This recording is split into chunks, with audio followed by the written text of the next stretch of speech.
মাত্র সুপ্রিয় দর্শক শ্রোতা দেশ ও প্রবাস থেকে যারা আমাদের ভিডিওটা এই মুহূর্তে কন্টিনিউ করছেন, দেখছেন অথবা শুনছেন, সবাইকে জানাই আন্তরিক প্রীতি ও শুভেচ্ছা। বন্ধুরা, আমি এই মুহূর্তে কথা বলছিলাম একটি আপুর সাথে, প্রতিবেদন করবে, কয়েকদিন আগে থেকে যোগাযোগ অডিও কলে সংযুক্ত হয়েছে।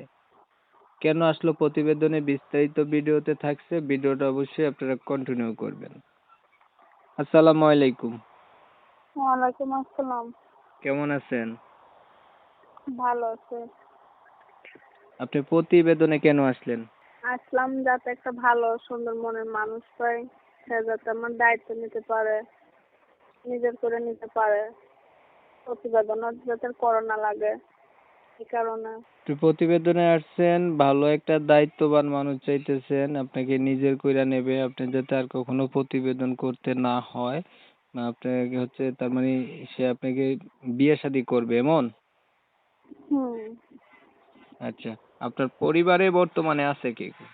পরিবারে আছে বর্তমানে আমার একটা ছোট বোন আছে আর দাদি আছে আর আমি। আপনার মা বাবা তারা নাই? না না, কোথায় গেছে ওনারা? ওনারা গেলেন, মা বাবা মারা গেছে। দুজন মারা গেছে? হুম হুম। একসাথে মারা গেল? একসাথে কি আর মানুষ মারা যায়? আগে পরে মরছে। তাহলে নানির কাছে থাকেন? নানি না দাদি আছে, দাদির কাছে থাকে। দাদির কাছে থাকেন। কি করেন?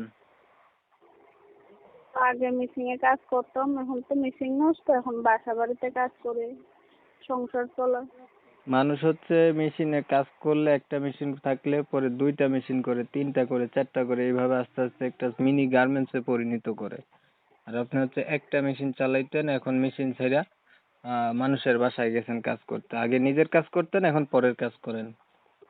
হ্যাঁ, এখন বর্তমানে কারণ মেশিন তো নষ্ট, মেশিন ঠিক করতে টাকা লাগে। আপনি এতদিন আর কাজ করছেন না?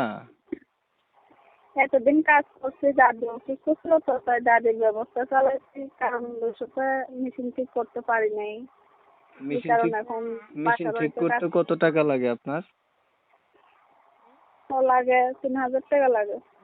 এই 3,000 টাকার জন্য আপনি মানুষের বাসায় কাজ করেন? আপনি পাশে আশেপাশে কারো কাছে খুঁজলেই তো পান যে আমি আবার মেশিনে কাজ করে সুবিধা দিব। এরকম মানুষ কি আর এখন আছে? এই 3,000 টাকার জন্য হচ্ছে মেশিনটাও ঠিক করতে পারেন না, মানুষের বাসায় কাজ করতে যান গা। কি করবো, এত অভাবে কি বাংলাদেশে এখন আর মানুষ আসেনি? আসলেই তো বর্তমানে ঢুকলাম, না থাকলে তো আর ঢুকতাম না, বুঝো নাই? বয়স কত আপনার? তো হবে 18-19। বিয়া হয়েছে নি একবারও? না। এখন কি এই 3,000 টাকা পাওয়ার জন্য প্রতিবেদনে আসছেন, না মনের মানুষ চাইতেছেন? সঠিক কইরা বলেন। 3,000 টাকা পাওয়ার জন্য তো প্রতিবেদন আর আসে নাই, যাতে ভালো একটা মনের মানুষ পাই, যাতে সারা জীবন সঙ্গী বানাইতে পারে, এরকম ভালো মানুষ। আচ্ছা, পড়াশোনা কতটুকু করছেন? স্কুলে পড়েনি, মাদ্রাসায় পড়ছে।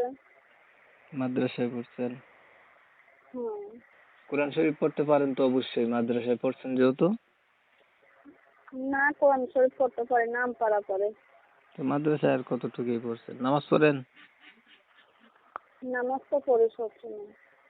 তাহলে আপনি প্রতিবেদনে আসছেন, আপনি সবকিছু জানার পরেও যদি আপনার পাশে কেউ থাকে, দায়িত্ব নেয়, বিয়ে শাদী করতে চায়, মনের সাথে মন মিল খাইলে তাকে বিয়ে করবেন, এর জন্য আপনি প্রতিবেদনে আসলেন, এটাই তো? হ্যাঁ হ্যাঁ, সেটাই।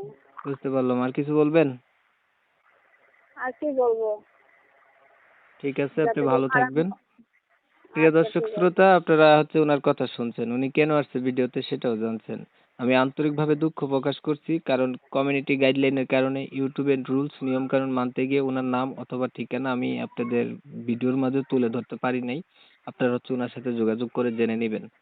আর হচ্ছে আপনারা জানেন আমি প্রতিনিয়ত এমন ধরনের ভিডিওগুলাই দিয়ে যাই। যদি ওনার ভিডিওটা ভালো লাগে তাহলে একটা লাইক দিবেন, একটা শেয়ার দিবেন, ইমো মেসেঞ্জারে ছড়াই দিবেন। আপনাদের মতামতগুলো হচ্ছে আমাকে কমেন্টে জানাই দিবেন। চ্যানেলটা যদি ভালো লাগে সাবস্ক্রাইব করতে ভুলবেন না। অনেক সময় নষ্ট কইরা, আপনাদের মূল্যবান সময় ধৈর্য ধইরা কষ্ট কইরা আমার চ্যানেলের ভিডিও দেখছেন, এর জন্য সবাইকে জানাই আমার এমএসকে টিভির পক্ষ থেকে অসংখ্য অসংখ্য ধন্যবাদ। সবাই ভালো থাকবেন, সুস্থ থাকবেন।